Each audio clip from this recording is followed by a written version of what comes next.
আসসালামু আলাইকুম। আহ, চলো চলুন আমরা সবাই অপরিচিতা গল্পের মূল বিষয়বস্তু সম্পর্কে জানি।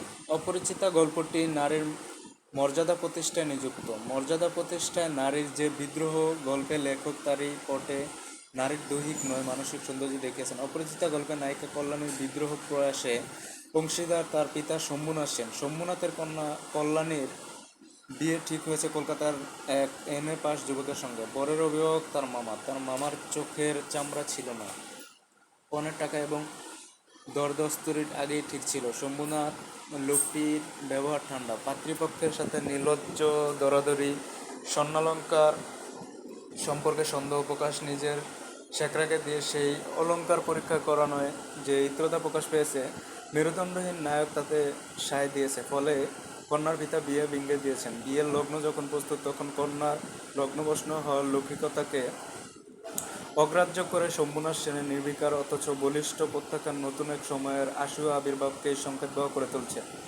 কর্মীর ভূমিকায় বলিষ্ঠ ব্যক্তিত্বের জাগরণের মধ্য দিয়ে গল্পের শেষাংশে কল্যাণীর শুচি শুভ্র আত্মপ্রকাশ ও ভবিষ্যতের নতুন নারীর আগমনের ইঙ্গিতে পরিসমাপ্ত। অপরিচিতা মনস্তাপে ভেঙে পড়া এক ব্যক্তিত্বহীন যুবকের স্বীকারোক্তির গল্প, তার পাপ স্খলনের অকপট কথামালা, অনুপমের আত্মবিবৃতির সূত্র ধরে এই গল্পের নারী কল্যাণী অসামান্য হয়ে উঠেছে। গল্পটিতে পুরুষতন্ত্রের অমানবিকতার স্ফুরণ যেমন ঘটেছে, তেমনি একই সঙ্গে পুরুষের ভাষ্যে নারীর প্রশস্তি ও কীর্তিত হয়েছে। সবাই ভালো থাকবেন। আসসালামু আলাইকুম।